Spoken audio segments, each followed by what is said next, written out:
are really, that would be a really great thing to grab your team and jump on here so that they can learn and you can reiterate all the things that we're going to learn about how to train an assistant. So without, we still have a couple people that are connecting to audio, and tonight we have the fantastic Jessica Foster. Go ahead and give us a wave. And we have Alyssa Hampton. Go ahead and give a wave. All right. So these two have been admins for a little bit of time. Jessica is running her own business. She is actually will become SMD the next.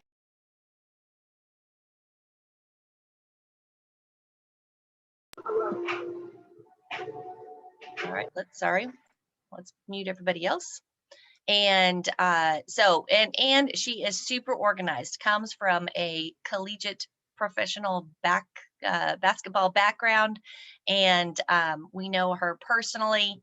She is fantastic, very well organized, and you guys are in for a treat. And Alyssa is also an admin, is an admin trained by Jess in a lot of areas, and so she also is just fantastic, so organized. And everybody, if you have any questions, write them down. If you have you should have a notepad and pen. Get your notepad and pen, get ready to take notes. We are recording this, and I will be able to upload this somewhere where you all can get it and you can reference it. You can share it with your team. But I just want to clarify, what you're going to learn tonight is what works for Jessica and for Alyssa. We will go into a different train the assistant workshop at a different time where I will go over what we use and what we do. But if you are ever confused and you are like, well, we don't really do it that way, always defer to your SMD and ask them, hey, should I do it this way or not? Some of the methods you may love, and other methods you're like, this doesn't really work for me, and that's okay. Take what you like, leave what you don't like. And I will say the pinnacle standard for assistance is if you are an MD or you are a near MD, or you have received your $50,000 watch, you should have an assistant. You should have at least a part-time assistant. Could be a spouse, significant other. It could be somebody that you pay. If you are an SMD, you should have a full-time assistant and a part-time assistant. So you can work it out however that is, but the way that we kind of explain the operations of your business, if you go to the doctor, you are greeted by somebody that checks you in, that's a receptionist. Then you are taken to a room by a nurse. They weigh you, they hand you this little paper gown. They ask you what's going on, what's wrong, what's the issue, and then the doctor finally comes in and spends about 15 minutes with you and says, based on XYZ, you need to have labs, you need to have an X-ray or an MRI, and then the doctor leaves. And the doctor leaves and goes and sees another patient. And then the nursing staff, the staff of the doctor, they take care of all of the scheduling for your MRI, scheduling for your X-ray. They will lead you to the room where you get your blood and hand you the fun little cup that they want you to fill. You know, going to the doctor, that is just part of the doctor experience.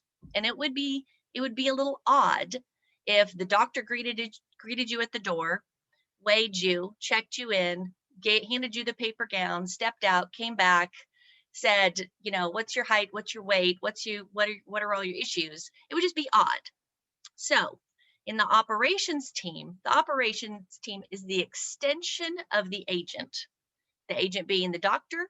Go and see more clients. The operations helps to take care of the client and all of their needs, making sure that all of their records are in order, their medicines have been sent to the pharmacy, anything that has to do with other than the doctor seeing the client or seeing the patient. So Many of you probably don't have an assistant. You probably should have at least some sort of an assistant. Think of it this way. If you spent, let's just say 10 hours a week calling Transamerica, calling Nationwide, calling Pack Life, finding out what are my requirements? What else do I need to do? What else is missing? Writing a thank you note. Do you even write thank you notes to your clients? So let's just say you spend 10 hours a week doing that. Well, that takes you out of the field those 10 hours. If you got somebody that you paid $10 or $15 an hour, that's about $150 a week to take care of your business and make sure that all the policies and applications that you have submitted are getting followed up on. So it's very inexpensive, great for your business. If you ask Eric Olsen, he says when Sandra got involved, their business took off. So we are coachable, and I hope everybody here is coachable. So without further ado, I am going to turn it over to Jessica Foster. Give her a hand. Yay, thank you. Super good to see some of you guys. Thank you for tuning in tonight. I am very excited to share what we've put together over the last year. I have a love-hate relationship with operations. I actually saw Shannon Novosel and Janie Novosel on this call. I remember 3-4 years ago, back in the day, we were in Lexington, Kentucky, and barely even knew how to fill out paperwork, let alone what certain terminology meant. We would just like figure it out. And I can remember Shannon like crying, and I didn't cry, but I would get like mad and I'd want to say words that I shouldn't be saying. So I definitely have a love-hate relationship. And it's like, once you understand operations, it's not as bad. But now we've just really created a team, an amazing team within Limitless under Nick Bosley's co-brand, and we had an amazing month. And now I like have such a strong relationship with our operations team. I'm glad that I understand and I respect what they're doing.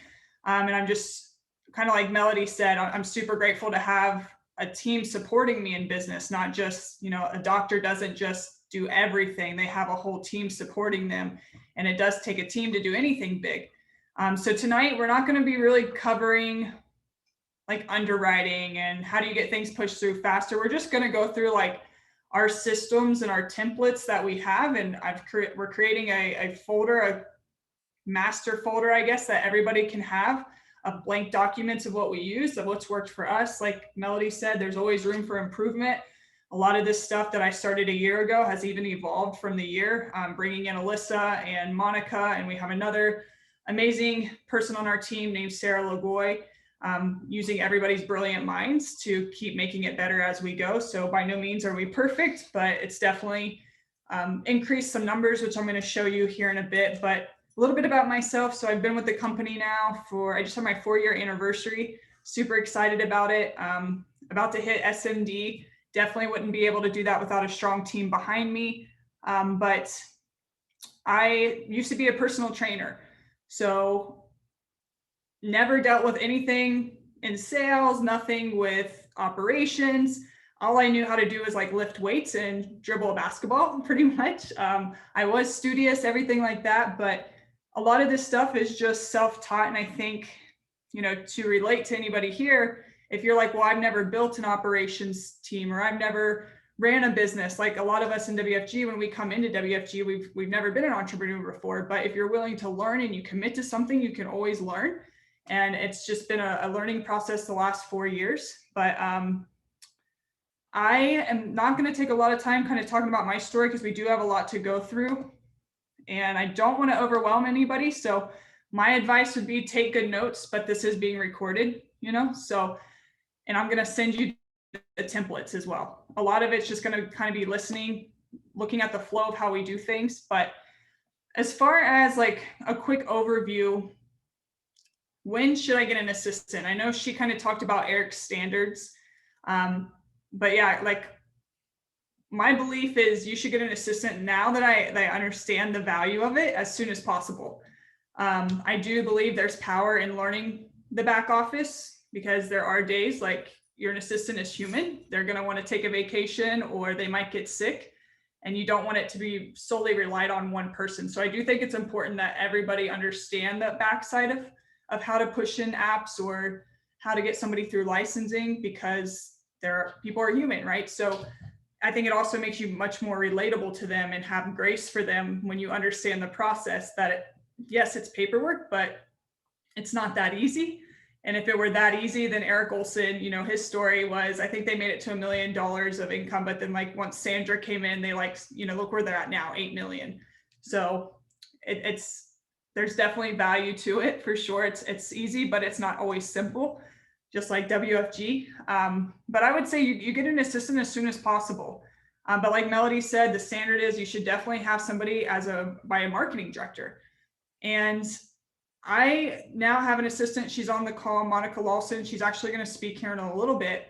But if you feel like you can't afford an assistant, because I've definitely had that mindset before, like I can't afford to pay somebody. Option number one, you can always go in with another marketing director. So that's what I ended up doing. Leo Castro, who's also a marketing director within Limitless, we're both utilizing Monica and we split paying her. So we can still pay her something that's like not going to cause high turnover, but also allow us to get that experience having an assistant.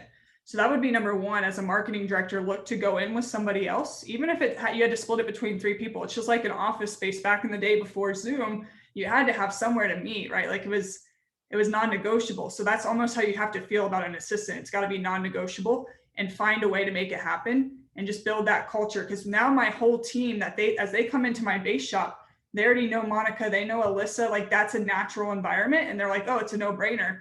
I've got another marketing director on my team and she's already hired her first assistant. So it's just creating that culture and being the one to set that expectation. But number 2, why you should get an assistant, leverage. Melody kind of touched on this too. Like, even if it only saved you 4 extra hours a day, like 4 hours a day is that's a lot. And when I was doing my own stuff, it was at least taking me 4 hours a day to submit the number of apps, like get the applications through, to call in on underwriting, to reach out to my clients, to try to find stuff, at least 4 hours. And you think about that. What could you do in those 4 hours if you weren't doing paperwork? You could be going out prospecting. What if you got, and within 1 hour, what if you got either through social media, in person, what if you got 5 numbers and you were able to do that out of 5 days? That's 25 new, that's a new top 25 list every single week. And if you have a top 25 list, you've got like 2 or 3 recruits sitting on that top 25 list per week, right? So that buys you so much more time to recruit. Also, you can run more one-on-ones. You're out in the field more. 4 hours, if you were filling those up with one-on-ones, that's 4 new one-on-ones just in that day. I know some people, they run 4 one-on-ones like for their whole week. Well, right now you just freed up 4 extra hours. You could be running, what would that be? 24 new one-on-ones a week that you just freed up time for. And then lastly, phone calls. Like, our lifeblood is phone calls of this business. You have to have people to talk to. Obviously, prospecting comes in there as well. But I feel like phone calls for me personally is something that I always push off and I procrastinate on. It's not one of my favorite parts of the business, but it's definitely necessary. So now that I've freed up more time, I have time to prospect in the morning, and then I've set 2 phone zones with my team twice a week where I have to show up. I have to be accountable, and while I'm there, I might as well call people. But I would not be able to do that if I was so focused on paperwork and applications all the time. I know I wouldn't, because I used to do it. But then the last part, who to hire. This is really a good question that a lot of people bring up, and I used to think about this too. I personally think it's super important to have somebody who is in the business. Obviously, for the background check's sake, they're going to run a background check on that person, number 1. But number 2, they already understand our mission. And man, I have to give it up to Alyssa and Monica for this last week. We were closing out EC for Eric Olsen, several trips. A lot of people on our trip are trying to qualify for. And if they didn't understand the mission of how we're helping families, and they didn't understand the mission of like helping people build their businesses, and they weren't passionate about that, and they didn't feel connected to our team, they wouldn't have put in the extra hours that they put in. They went above and beyond this last week. I mean, we were calling companies like literally 9 minutes before the cutoff for today. I was calling Alyssa. Funny personal story there. But like she's out in Colorado, but I know she was up super late working on stuff all month, and she doesn't have to do that, but she's super passionate about making sure agents are hitting those milestones, that we are getting these policies pushed through for families. Like they go above and beyond because they're in love with our passion and our mission, and they're not just doing this for a paycheck. So that's why I think it's really important to find somebody within your business. And it also allows you the opportunity to help them still make income, but also have flexible hours that they can also operate their own business. So that's how I got started on the whole operations side. Nick Bosley, about a year and a half ago, I was in a really low spot in my business. I think we've all been here, but it was like, I've just figured out tap rooting. I took this leg 4 deep for somebody else on Nick's team. I had a bunch of policies that I was going to submit. And I was like, oh my gosh, I finally figured out how to take a leg 4 deep. It's like a huge breakthrough. And then they all quit. Like one by one, they just started quitting. None of their policies went through. And I just got so defeated. I was like, I don't like people. If I don't like people, I can't do this business. I was like, I'll always keep my license active, but I'm just going to be a referral agent. Because at that point, I was doing the business full time. And when I got my hopes up, like, oh, I'm going to have my biggest month ever, I just got super defeated. And I was like, okay, 3 years in, like, this is not for me, right? Clearly, I'm not doing something right. And I was literally interviewing with different companies. And I was about to take a position with Lyft Corporate. I was going to be downtown. Blessing in disguise, COVID happened. I'm pretty sure Lyft was impacted from COVID. I probably would have got laid off anyway. But number two, the bombing that happened in Nashville was actually, that building's not there right now. So one way or the other, I was going to lose that job. So thank God for Nick Bosley. And he said, hey, we need an operations person. Why don't you be my assistant instead? I'll pay you. And I was like, okay, whatever, I'll do that. Now his whole intent was to keep me still around the culture and the business, which was the best thing that I could have done, because he still allowed me to be flexible with my schedule. And I allow Monica to still run meetings when she needs to run meetings, or to make calls when she needs to make calls. It's more so like, hey, if you promise me you're going to put in X amount of hours and get it done, I don't care when you run your appointments. You don't need to work 9 to 5 for me. You can work 9 to 2 and then make up for it in the evening, or you can make up for it on the weekend, however you want to do it. But I kind of use the honor system, and I know Monica, like, she is on my team, so I trust her on that. But it allows that person to still keep moving their business along, but also have a more flexible job. And they keep learning about the business. And also other roles you're going to look for, they have to be disciplined with their time. If you are letting them be flexible, they have to be a very disciplined person and have good time management skills. And they also need to be very self-motivated and also resourceful. I mean, just since I started, like, I know the changes that have happened with COVID. Before, we used to always mail the policy packet and would come to the agent at the office. Well, when COVID happened, now everything goes straight to your client. So when that started happening, that was a learning curve for everybody. So when you have an assistant, I think things are always going to evolve, even within companies, and that person has to be resourceful. They have to be willing to seek out those answers to those questions on their own, because that's what you're paying them for, right? But a couple other things I wanted to talk about before I kind of show you our systems.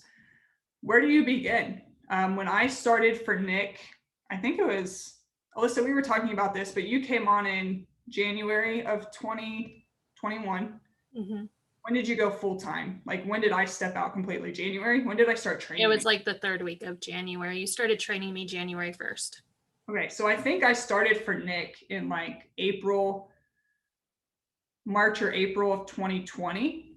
So I did it for about 9 months, and then I started training Alyssa to take my spot, but I had nothing to go off of. I did have a couple of spreadsheets and stuff that Melody had gotten from Sandra Olsen. She went to a boot camp, and Sandra had gotten these spreadsheets together, and what information they were gathering from clients, that kind of thing. That was basically all I had to go off of, but I didn't know how to be me and have multiple agents, because I was running for all of Nick's base shop. I was the one kind of submitting apps, getting it through underwriting. They didn't have to use me, but if they were using me, I was the go-to. And I was probably managing 200 policies at a time. So I was like, how the heck do I put a system in place to be able to efficiently do this? And it was just trial and error. So like with anything, like where do I begin? Somewhere. Like fail forward fast. You always hear that saying.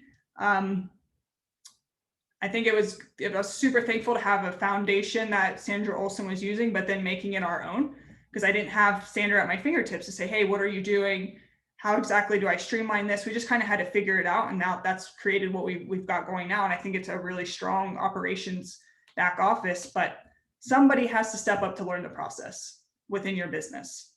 Like if your leadership's not doing it, let's say you're an associate or you're a senior associate, your marketing director, your SMD doesn't have an operations system, instead of complaining about it all the time, why don't you just go fix the problem, right? Complaining all the time, like you're getting nowhere, you're just wasting energy. So you can put that same energy into creating a system, and something's better than nothing. And I promise you, if you just start taking some actions, you'll find out areas you need to improve on, and you'll just keep moving forward. It was not perfect when I got started. It was actually really slow. I was so stressed out. Melody can probably attest to that. I would come home and I'd be like, oh my gosh, what happened today? I don't even know. I can't stand this provider. I don't know what I'm doing wrong. It's like something's taking forever, but it's gotten better and better and better.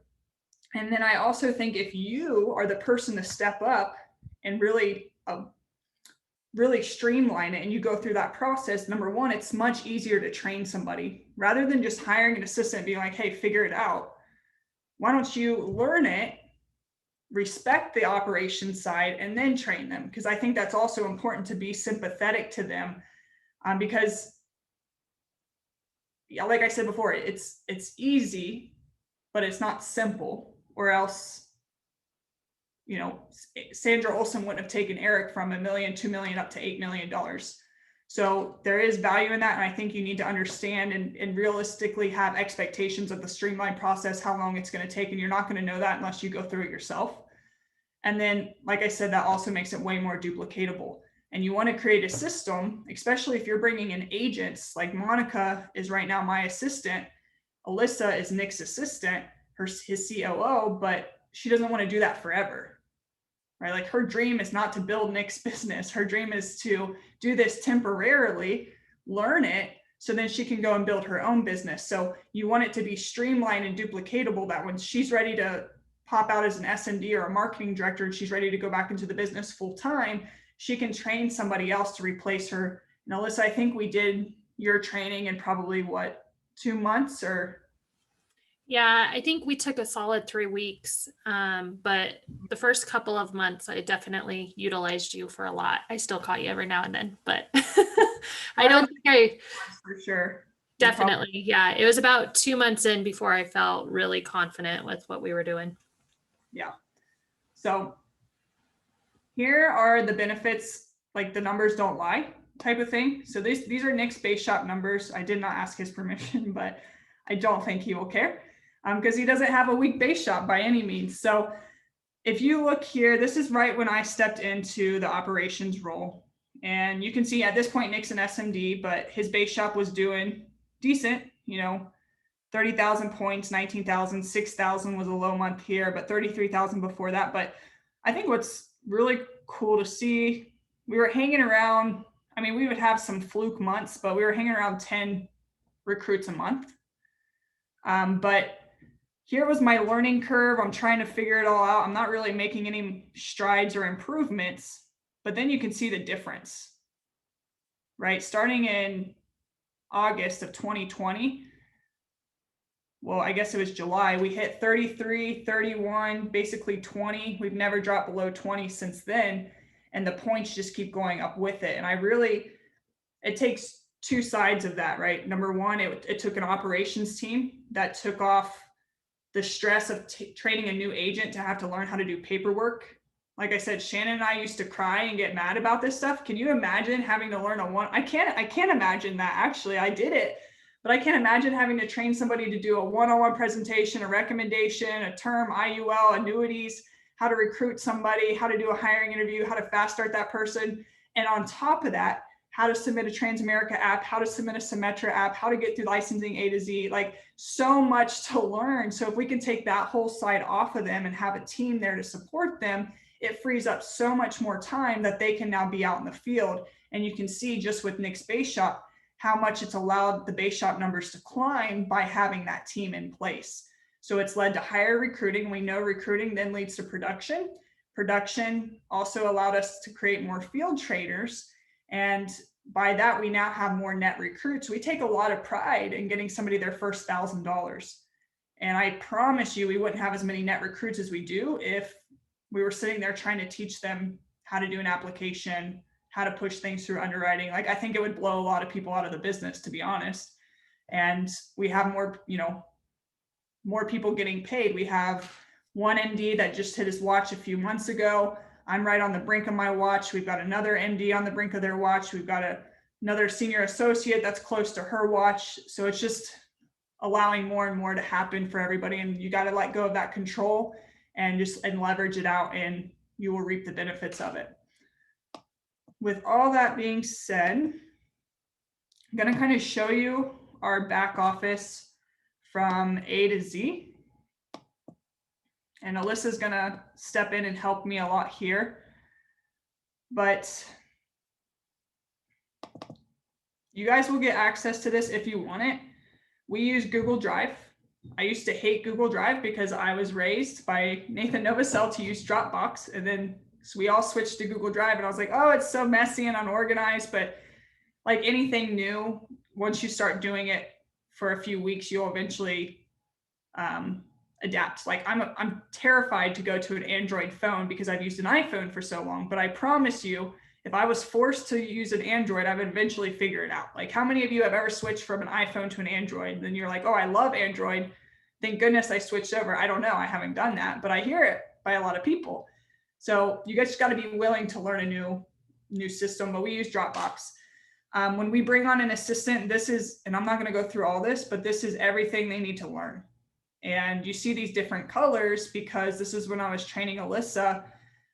This is the one I copied over. She obviously knows how to do everything now, but we would highlight it yellow if we talked about it, but she wasn't necessarily confident in it yet. We would highlight it red. Everything started red. It would stay red if we hadn't learned how to, we didn't even talk about it yet. And then if she felt like she mastered it, we would turn it green. So I knew it was okay for me to step out when 90%, 75% of this was green, right? Because she could do majority, and then the rest of that, she could call me as needed. So this just helps you have a starting place of what all they need to actually learn.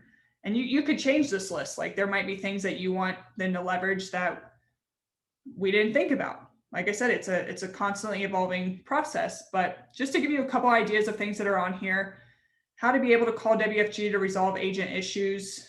You have somebody that's paid their $25 to WFG launch and they're not getting into the system. What's going on? Well, if you're depending on Nick Bosley to make that call for you, like, you're going to wait a long time because he's a super busy guy and only an SMD can call, or an SMD's assistant. So training them how to make those calls, how to fill out an application for an IUL, term, and an annuity. Obviously, many different companies to do that through.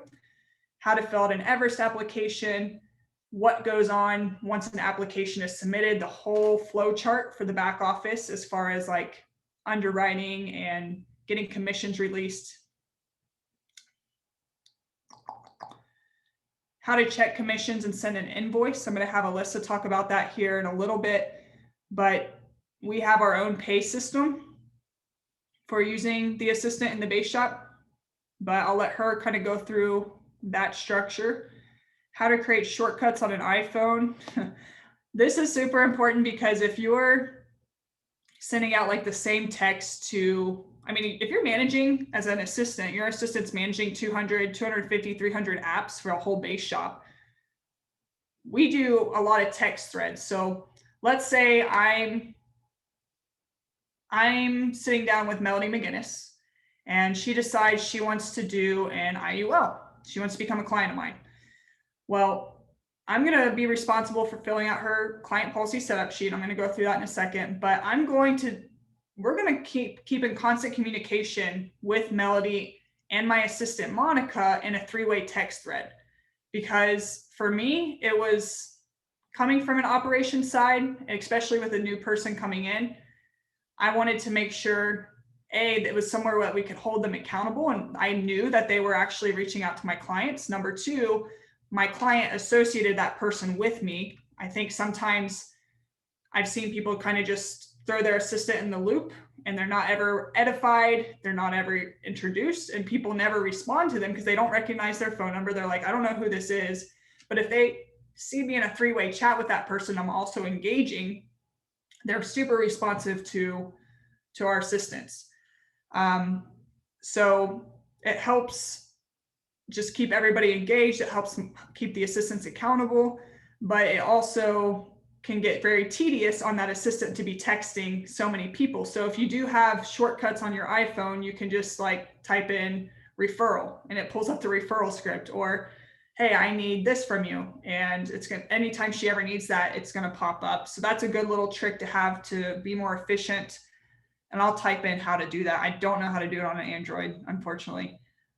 Different allocation strategies on applications. That is something that has to be filled out on an application. When you're managing, 5-6 different field trainers, they might all use different allocation strategies.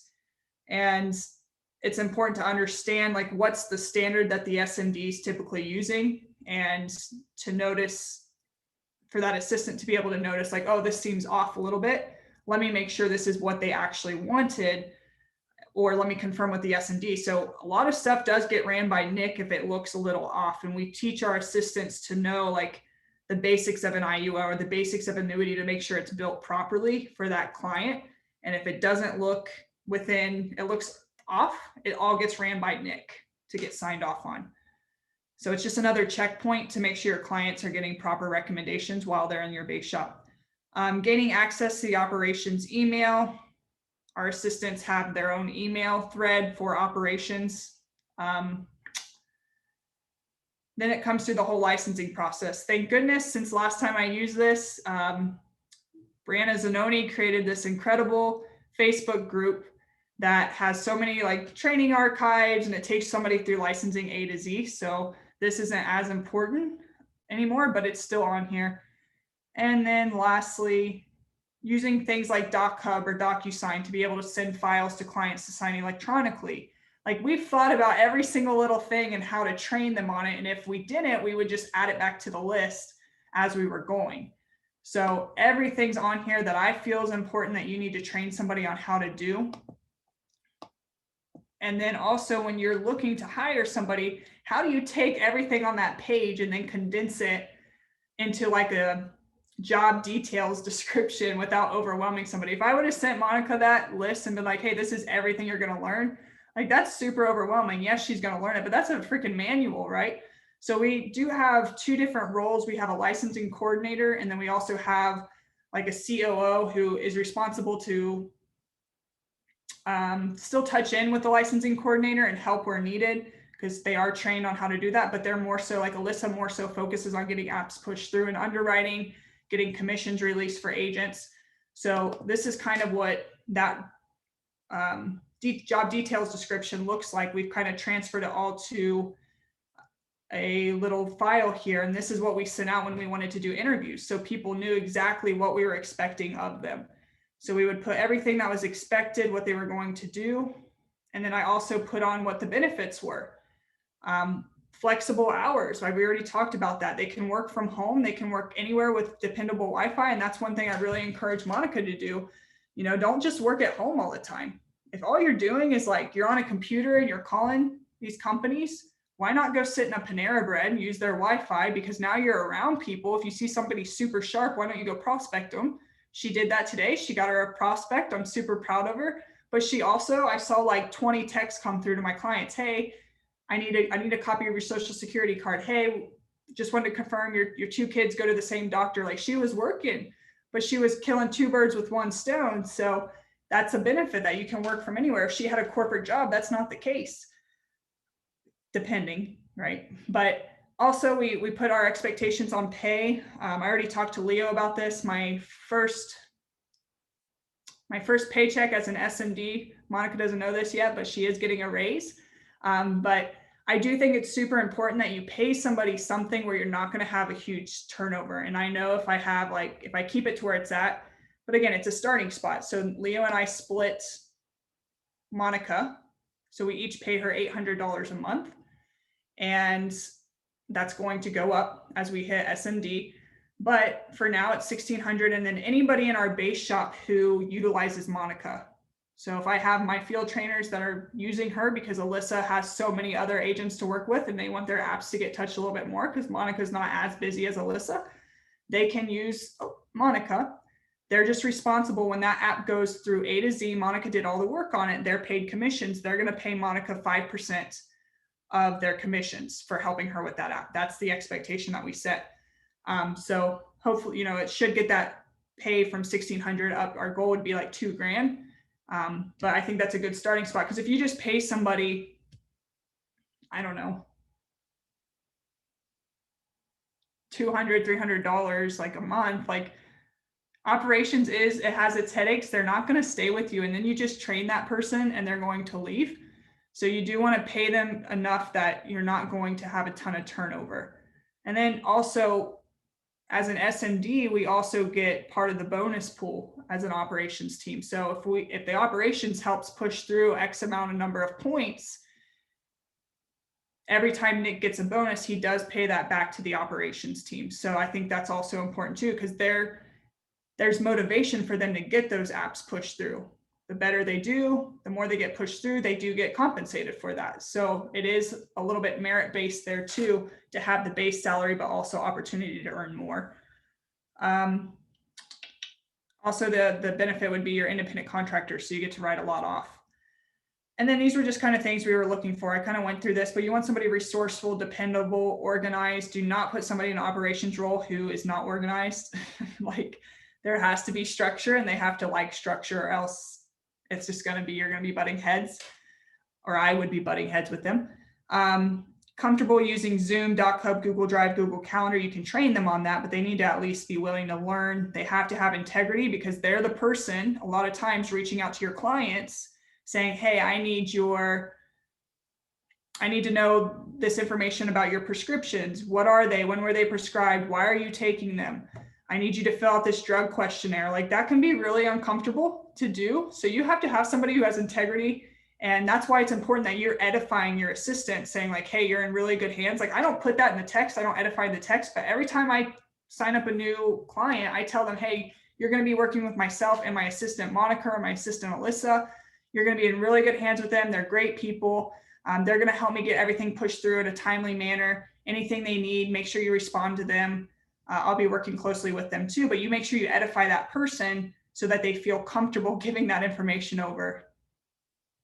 Somebody who is bought into WFG and our mission, we talked about that, and they need to have a dependable Wi-Fi connection and cellular service. I remember when Alyssa started training, she is in Cheyenne, Wyoming, and Nick always joked around that there's always more cows than people out there, right? Because that's where he grew up too. So when we first started getting on training, her cell phone service was like complete crap. They would just like drop a call. We were trying to train and then she was gone. She was here one second, gone the next, but she was willing to figure it out. And I don't even know what you did, but her cell phone service is perfect now because that's super important. You do not want an assistant who's been on hold for 30 minutes with Transamerica. You finally get somebody on the phone and then it drops the call. They're going to get super frustrated. They're going to quit. Like it's a waste of time. You're wasting money. So make sure out of the gate that you know they have dependable cellular connection and Wi-Fi connection.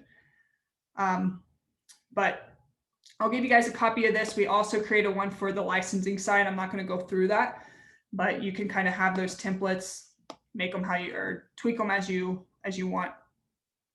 But then as far as the rest of the systems goes, this is where Alyssa's really going to step in because she's helped me. I put the foundation and she's really taken it to the next level. And I don't even know if I could explain what all she's done. So Alyssa, I guess like what I would like for you to do is kind of talk about from A to Z, somebody brand new or somebody brand new just becomes a field trainer. Okay. with our team. And we have a sign-off process. They get signed off by Nick to become a field trainer. Once they're a field trainer, they're submitting business by themselves. Okay, like they're the writing agent now. They now can use Alyssa, or they can do it themselves, or they can use Alyssa. So when they're a field trainer, we're trying to teach them structure right out of the gate on how to keep track of a book of business. So Alyssa will sit down with them and kind of create this folder for them. And I'm going to let her explain that. Alyssa, also you have access to my screen if you want to use it to kind of navigate through the folders. Yeah, we can do that, or this will work. Yeah. Hi guys, how are you? I'm super excited to be here and think it's awesome that Jess and Melody have asked me to kind of talk. Really quick, I want you to know I had joined the business at the end of August of last year, but hadn't really done much with it. I was in a job that I just felt stuck in, that I couldn't get out of, and Nick realized that he wasn't going to get me to see the light on this side if he didn't give me this opportunity. So I'm super thankful for it. He came to me and gave me that opportunity. I came in pretty blind though.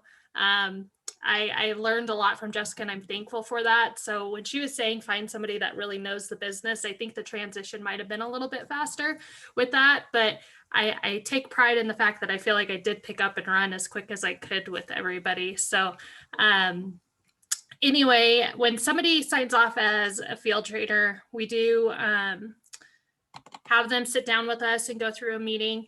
And I kind of go through a portion where we have a contract that we sign that sets the expectations for me as the operations officer, what they can expect from me, reasonable expectations. How long does the underwriting process take? What they're going to see. We talk about the commissions portion, things like that. I also have them fill out a password sheet because they are giving, or we do an assistant portal to be able to go in and log into back offices if we need to. I wasn't prepared to actually go through all that. Jessica, do you want me to go through that and show that to them? I was just looking at the clock and for time purposes. What do you think? Yeah, we can just show them, because I think the rest of it, we're just going to go through the different systems, but okay. I've got it right here. So yeah, so for example, we create a folder for all of our agents. I'm going to go ahead and use Jessica, for example, since she's on here. But this agent folder is actually going to have all of the client folders that she has, right? So she is very organized. She has an enforced folder, a not now folder for maybe people that have decided they just want to hold off, a canceled folder. I'm sure she might use that for declines also. And then any of our open accounts or anything like that, we've got these folders, and any of the information as far as illustrations, the client policy setup sheet, their med exams, anything that we need as we go through the underwriting process, as those clients give that to us, we update it all in these folders. So that in the event, as sometimes the companies do, if they say they didn't receive something or whatever it is, I have access to it, and anybody that Jessica allows also has access to it. So she's going to have access to it as well as Monica. So down here is the password sheet that we created. And that's an important tool that we have just to make sure that we can access different portals where we need to. That is something that we can share for you guys also. And then let's see. From there, once we get them up and going, we have a portal within our Limitless website where we go and we submit client policy setup sheets.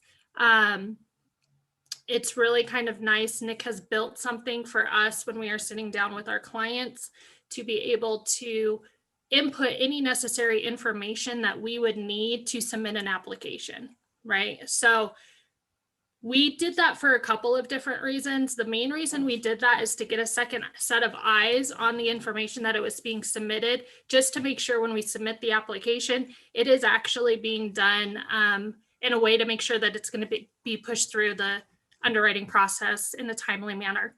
Sometimes things can be missed or numbers can just not look right, and we can try to fix that problem before it actually goes through our underwriting process. So interject really quick right You're there. good. So when you to have your own website, you do need to have a co-brand. So like DECA would be able to do something like this, but any other SMDs, if you're not officially a co-brand, Eric does not want you to have your own website, mostly for like compliance reasons. Can you guys hear me okay? I think my connection just got really slow. Can you hear me okay now? Yeah. I can hear you. My connection got like real choppy there for a second, but what everybody could do, if you like this system, you could create a landing page that's only used for agents, like not accessible. You don't like put this on a business card. You're not promoting it to potential recruits or potential clients, but you could have a landing page that's set up to a client policy setup sheet so you can submit this stuff electronically. Before we did this, we used to do a paper client policy setup sheet. So this is where we were gathering like what's your height, weight, what's the face amount. I mean, we've all probably seen this before. Who do you want your beneficiary to be? What's the banking information? We have the agent sit down and do that. And then they would put it in that folder that Alyssa was just showing you. And then the operations team would take it over from there. But the problem we were running into was agents would leave so much off of that. They would be like, oh, I'll just get it later.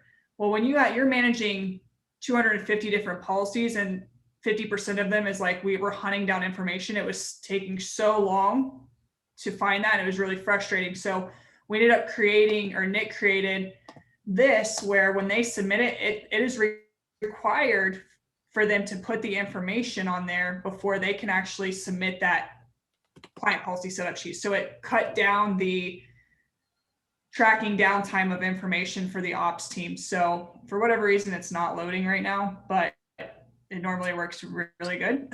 But I just wanted to throw that out there too. Yeah. And one thing that it's we are important, working whatever system you're using. Sorry, Jess. Oh, sorry.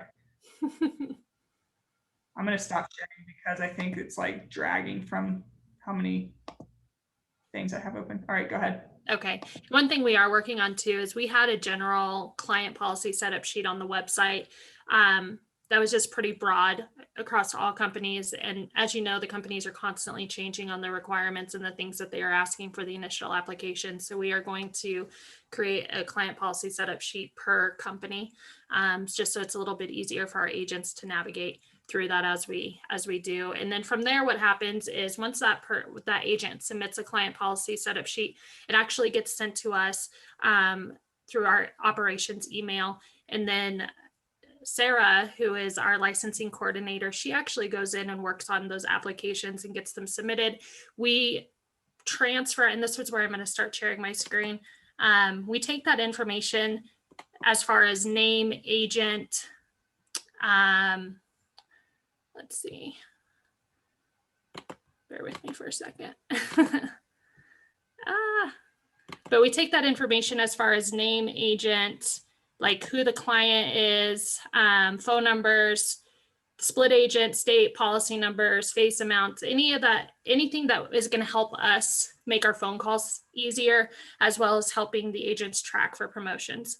We put it onto this tracker, which I thought I had mine pulled up. So I'm going to go grab that really quick. I apologize. And I'll just, while she's pulling that up, I would just say too, if you're not doing like the website where they're typing in the information and it gets submitted to an operations email, and I think he used like Wix. So if you're like, what website is he using? I'm pretty sure it's Wix, W-I-X. But even if you had like the old paper, like you were doing it in your office, you had a paper thing, you can always make them digital. So I have a digital one that I'll put in the folder that you guys can use. It's a good starting place. Your agents need to fill it out with the client, and then they're going to put, instead of it, they can email it to the operations team, or they can, that's what I would recommend actually. I would not just have them put it into the folder, because then how does the operations team know it's in there, right? So it needs to be emailed to the operations team so they can move it into the folder and they know, okay, we got to put this on our tracker. So that's kind of the standard I would set if you're not going to use a website. Okay. So this is our tracker. There's a lot. I think we have over 300 apps right now that we are currently working on. In underwriting, you're going to see a bunch of different colors. This light blue color. So what this is, if you look at line 260, So this is Sarah has received the client policy setup sheet in our email, and she has built their folder in the agent folder. And now she is inputting the information on the tracker for me. So I know that this is now a policy that I need to watch and I need to try to get pushed through. So we put what kind of account that it is, what the company is, the client name. We put their contact information on here, the writing agent, if there's a split agent, the state that it is in, which is very important. Right now, these aren't going to have account numbers because they haven't been assigned yet. What the face amount is, the points if there is anything. This column is actually for med exams. And then the app, whether it's been started or submitted or not, and then what the last notes are on this one. So I think this is one that was actually put on hold, and that's why it hasn't been pushed through. But that's just kind of where Sarah goes. When Sarah puts it there, assuming all the information is needed and the application has been submitted, it is now out of her hands. That's where I take over with it. There are times where she is going to submit an application and she's not going to have everything she needs. Okay, we might need beneficiary information. We might need height and weight of their children, or one of the agents might not be licensed or appointed in a specific state. So if that's the case, she still inputs the information, but these ones that are pink mean that there is an outstanding requirement and we can't submit this yet because we are waiting on that outstanding requirement. And the expectation for her is to reach out to that agent or that client at least twice a week until that outstanding requirement is met, and then we go ahead and submit the app. From there, I'm going to kind of go over a little bit of the colors, but this is really fun. I know this looks like a lot, but before you move on. Okay. So as your base shop gets bigger too, so Sarah did the applications and Alyssa was doing everything. And then Leo and I hit marketing director. So we needed to get an assistant because you can see this is a lot of apps for Alyssa to handle by herself. And that's just an unrealistic expectation to put that on her and say, hey, you're supposed to touch 300 apps multiple times throughout the week. So when Leo and I then brought on Monica, so Sarah still is the one that puts it into the folder, but instead of there's an assign column now, you can see this is something that Alyssa created. It's super helpful. So each additional assistant can then is assigned to an app. So this is either where Alyssa would step in, Monica would step in, or any other assistant, and they would be on the assigned to column. Okay, so as your base shop gets bigger and you start having MDs who have assistants, they can still use the same spreadsheet. So you as a marketing director, when it's the month end, you can see, number one, you can see how many points are in your pipeline right now as a base shop. Number two, it makes it way easier to track promotions for anybody on your team. And then number three, month end, Alyssa, who's most experienced out of the other two assistants, can still overlap and help to get those month end policies through. It's all on one place instead of everybody being on separate spreadsheets. Yeah, thank you. So what I really like, what we've done is we've actually compiled everything into one tracker. But what is nice is these trackers have filters. So we have created a filter where, for example, say I wanted to look only at Jessica's applications. Over here on agent, if I click these little lines, I can clear all the other agents and I can find Jessica and I can check mark her name and I can push OK.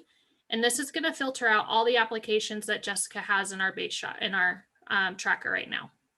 If I wanted to say I was working on nationwide apps for Jessica today, I could do the same. I could go over to company. I could filter out my company, select nationwide, push OK. These are all the nationwide apps that Jessica has right now. We spend like every other day, I've got Sarah looking at med exams. So we can go even one step further. If we needed to look at med exams that were pending for Jessica, I can clear all of the other requirements. I can select pending med exams, and this is going to show me the outstanding med exams for nationwide that I have for Jessica. So we have taken the tracker, which was awesome and great for organization, and we have been able now to filter it based on what we're working on for the day to be able to be more effective in our days rather than having to switch through tabs a lot, which was taking a lot of time, especially I have weekly check-ins with all of the agents that use the operations team. And I do that for two reasons. One of them is I have a lot on my plate and we do better when we tag team. There might be some things that I'm just not moving forward with based on clients not responding. And they have that relationship with them. Or, maybe Jessica is pushing for the end of the month like she has. I think we've talked almost every day now for this week.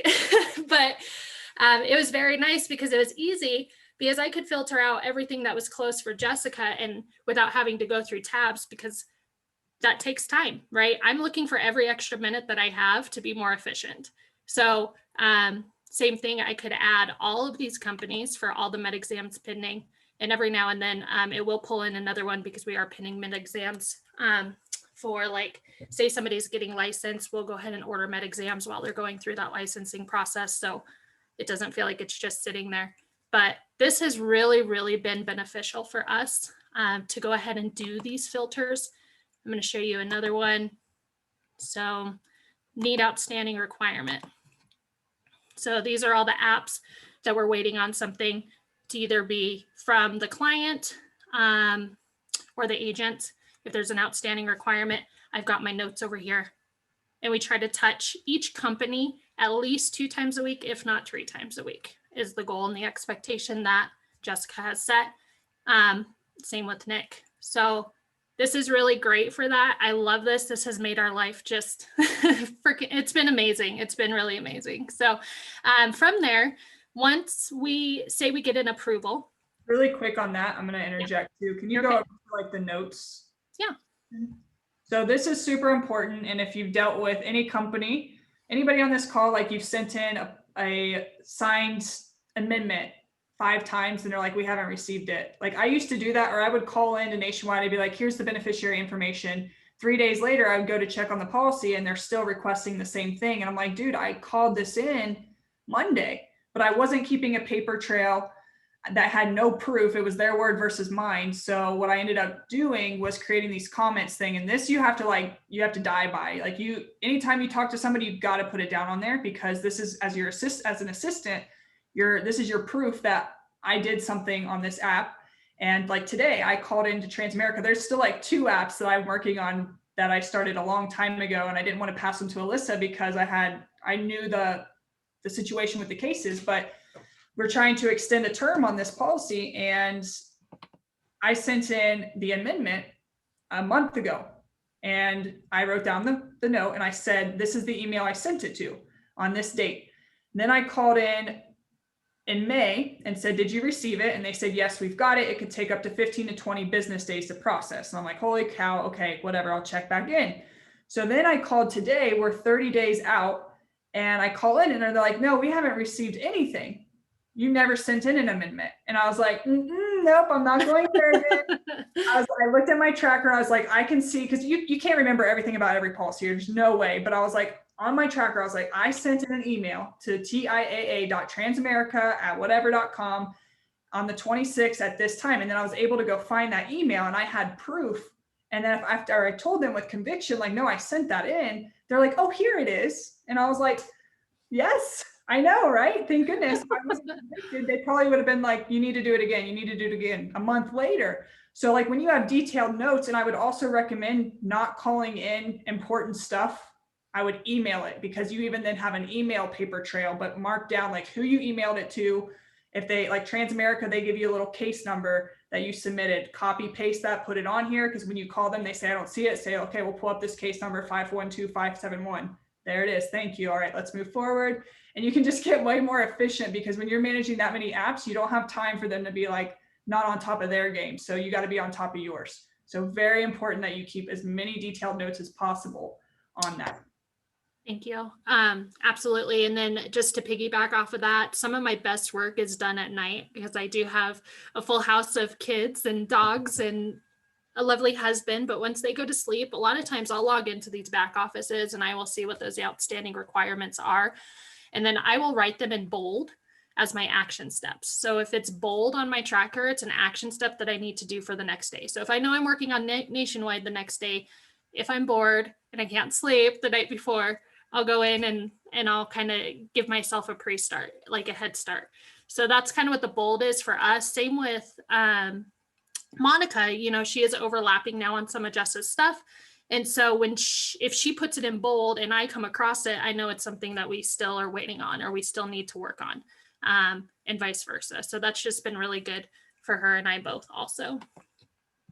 So from here, once it gets approved, I have 2 different tabs for my approved / completed. My approved policies, and right now we just cleared out a bunch. I'm really happy because this list was really long a couple of weeks ago, trying to get everything pushed through. But so once it goes from here, or from the main part of the tracker, I moved it to approved. My yellow is I need to either we're figuring out an illustration, it's got to be revised, or the client has changed their mind on what they're wanting to do, and we're still working through some of those numbers. Blue for me is their pending signatures on those final illustrations.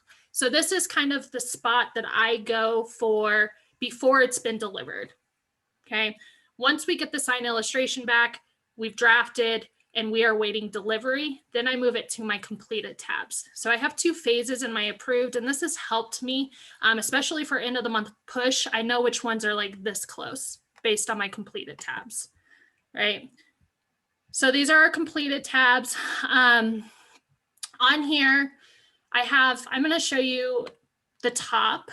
These ones are not funneled. So, and I kind of did that not for any purpose. I probably will add a funnel on here to make it a little bit easier. But it just doesn't match my summary page because we added a couple of columns on here. We have a column for delivery receipt because that is extremely important. I have a column for my 5% ops paid, just so I can stay on top of that.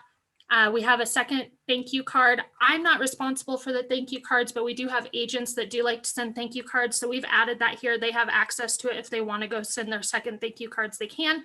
I've put month end close. That has really helped on pushing to kind of know which ones we're looking at. And then the rest is all the same information that goes all the way down. Okay, so my lime green is those are complete. I've been paid out on commissions. If it's a light green, and I have a key at the bottom that kind of shows what all these colors mean, but my light green is we're pinning a delivery. My dark green is we've had commissions paid out to agent and I'm just pending commissions to be paid out to me.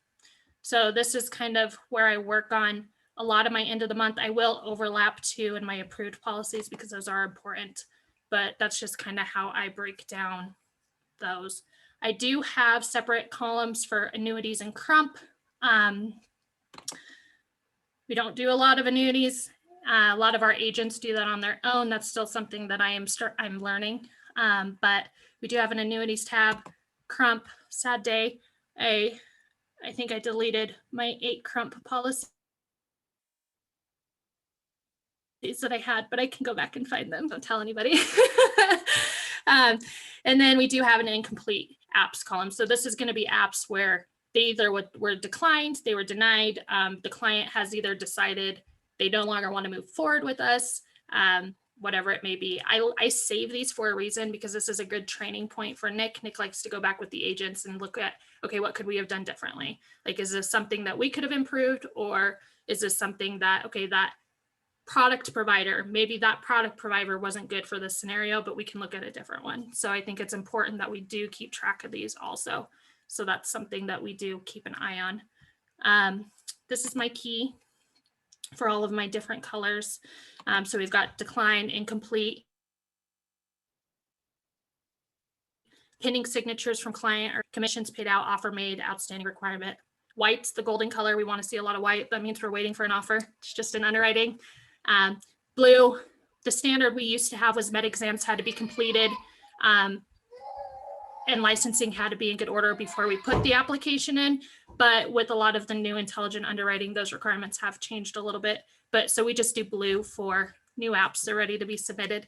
And then our pink is, of course, pending agents to get licensed or appointment in that state or any outstanding requirements. And then orange is your pending med exams. So that's the tracker. Before I go on to our invoices, does anybody have, because I know that's a lot. And And before anybody like ask a question, I'll just note too, like, I know this looks like, this is the year in, right? Like this is after a year of progression, but like before it was just me doing this. So this is totally manageable. Like if even if you're like, I'm going to learn this stuff first before I train somebody, it's good to get the structure and the organization down. So then you can train somebody to follow this system. And then as you train an assistant, maybe just start them managing your apps. And then you start sprinkling in your base shops apps, right? Or split it with somebody else. So that person, like, don't overwhelm them out of the gate. And then over time, you can train other assistants to start working on this app as your base shop grows too. So your base shop can grow into this tracker. But yeah, any other questions on that? And then we're going to close it out with invoices. I know we're going a little bit over. okay. Yeah. Do you want me to go into checking commissions, how I check commissions, or just the invoice that I'm sending? Just the invoice for now. Okay. All right. So I've kind of put together something. I think it's important to keep an invoice for yourself too, if you are an assistant or you're going to have an assistant for end of the year, to be able to make sure that we're doing our taxes appropriately. Let's see. I'm going to just pull one up. So I use Canva for everything. I think it's a great tool. And I have one template that I just adjust per invoice that I'm sending.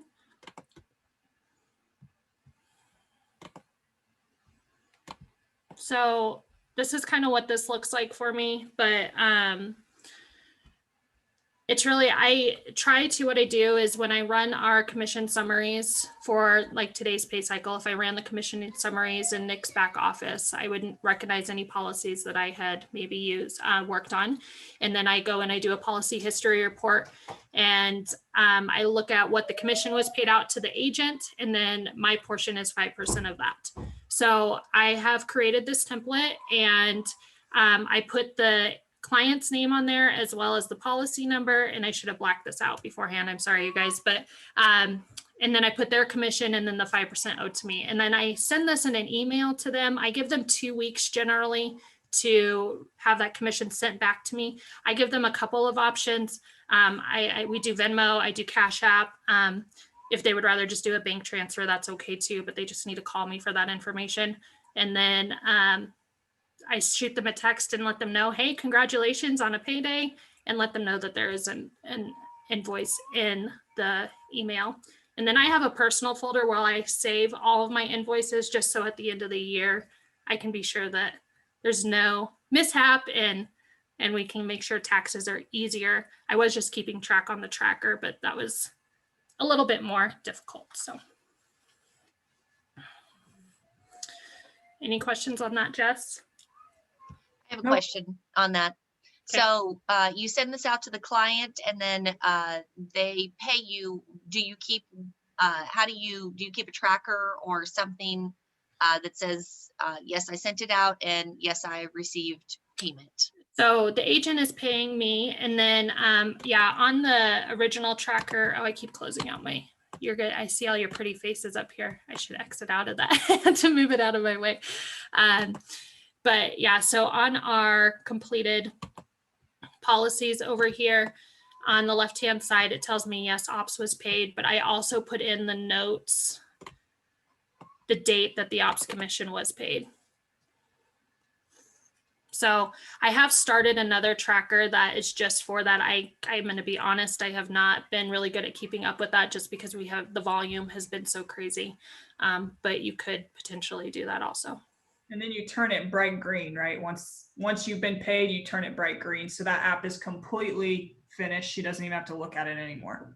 Absolutely. The only other thing I wanted to do was Monica. I wanted Monica to just kind of talk about her experience. And I know we're 10 minutes over, but I think we can wrap this up here in the last 5 minutes. But she's brand new for us. She's been doing the operations for about a month.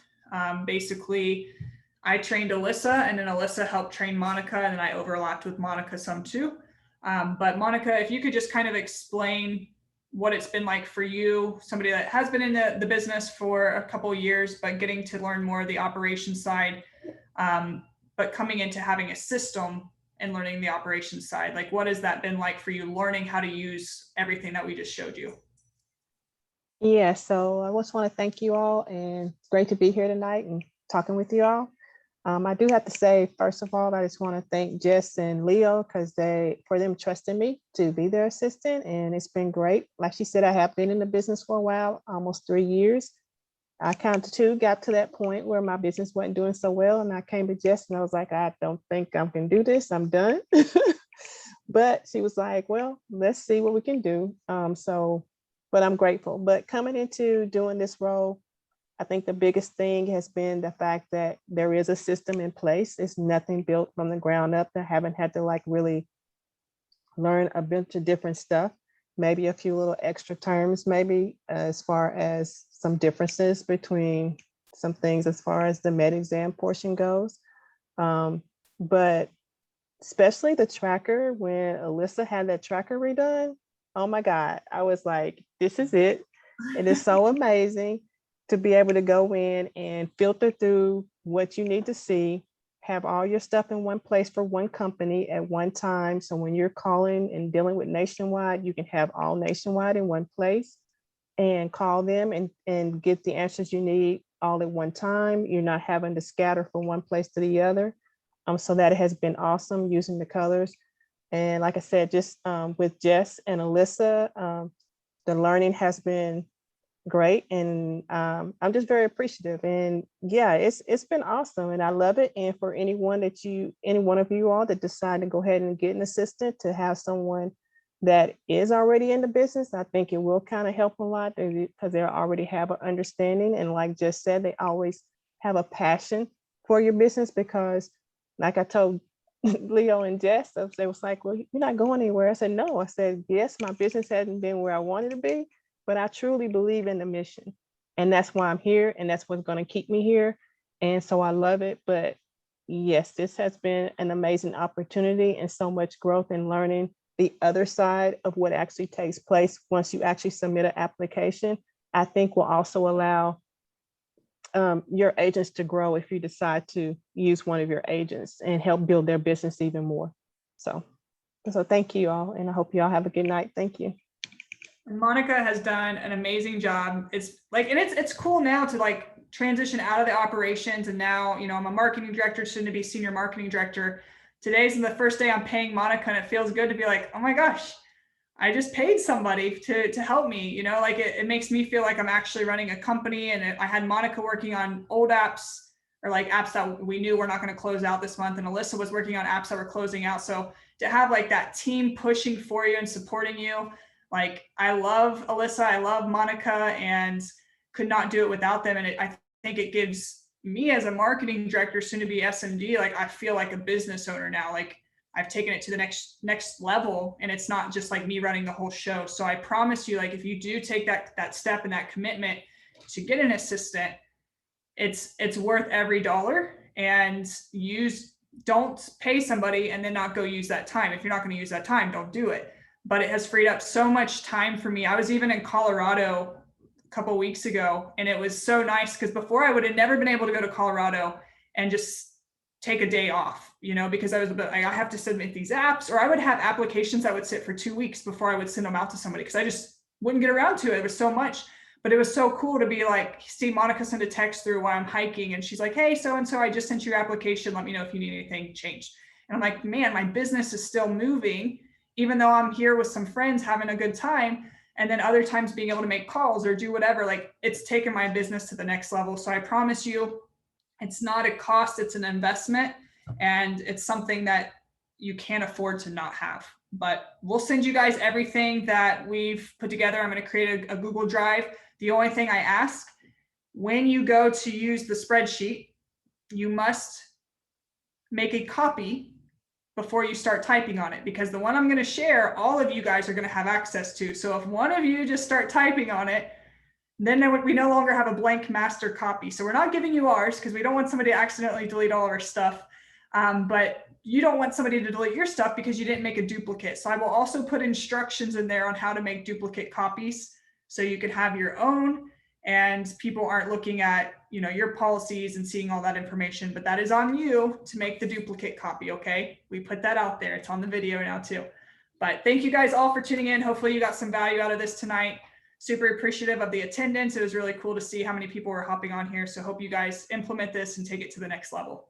We'll see you at the top, as they say. Always wanted to say that. Thank you. Thank you, Jess and Alyssa and Monica for helping out tonight. And just so everybody knows, we don't get paid to do this. We do not get paid to put on these workshops or anything. Everybody is taking time out of their after or their evening to share this information. However, coming from knowing absolutely nothing on the operation side to getting some systems in place, we know how much value there is, and that everybody else's businesses are going to grow because of these systems that are in place. So just to recap, if you want a copy of anything, Alyssa has graciously put her email in the chat.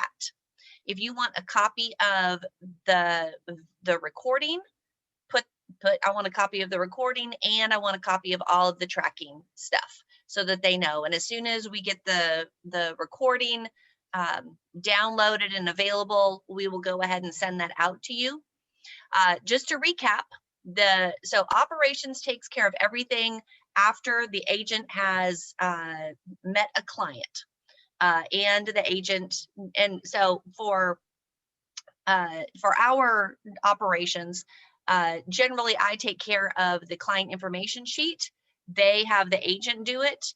You guys work out what works best for you. But just to kind of recap just loosely, there's going to be a client information sheet that's going to be submitted in some capacity to your operations team.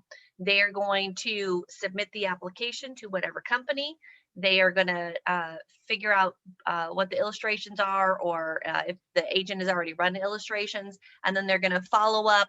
If there's med exams that need to be ordered, they're going to order those, and they're going to usher the policy or the application through the process. There are other aspects. Licensing, we really didn't talk a lot about, but like Jess had mentioned, Brianna was this was her baby, putting all of the steps for licensing on. Can somebody put the Facebook group in the chat? So if you go onto the Facebook group, there are some qualifying questions that we've had several people, when they jump on, they do not answer the qualifying questions, and consequently, they do not have access to the page.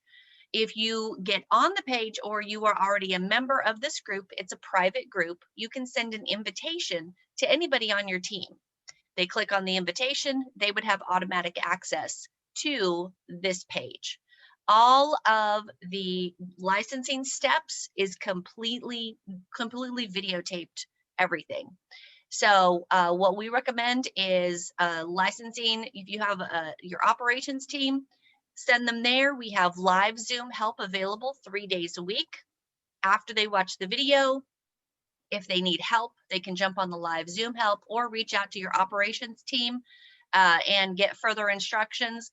But somebody, the SMD, you, whoever, you need to make sure that you are following up with your person if this is the method that you're using. You can't just say, here's the video, here's the Facebook page, let me know when you're licensed. You need to be checking in with them. Did you schedule your exam? Have you taken your pre-licensing?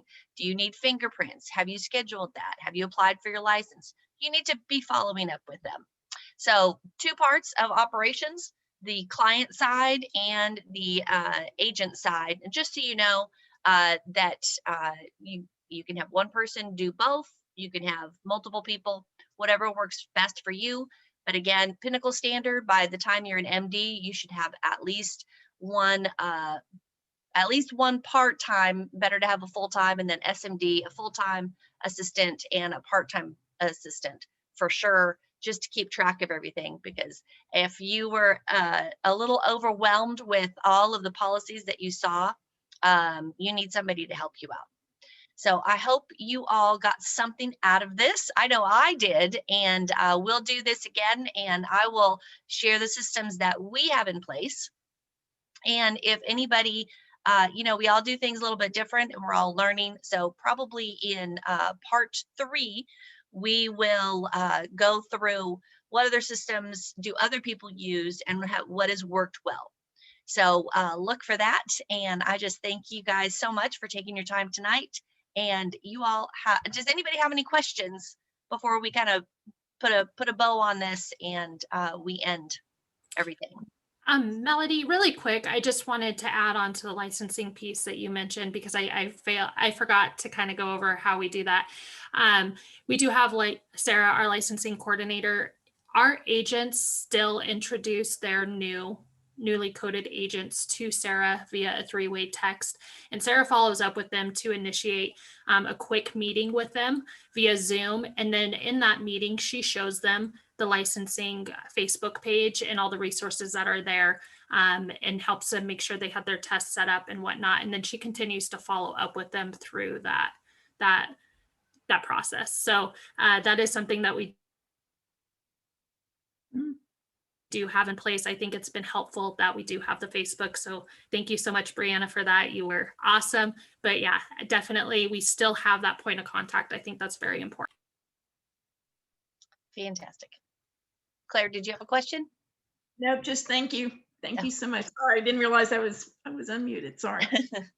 That's okay. All right. If anybody else has any questions, we will take just a minute. If not, go ahead and unmute yourself if you do and start speaking up. Otherwise, we will end our session tonight, and everybody have a good rest of your evening. Thank you so much. I just want to say thank you. That's all. You are very welcome. Thank you. It was very insightful. You are welcome, Michael. Thank you very much. Really appreciate it. You are all. Thanks, everyone. Great training. Thank you so much. Excellent training. Thank you, Jessica. That was great. You're welcome. Thanks for coming. Thank you. All righty.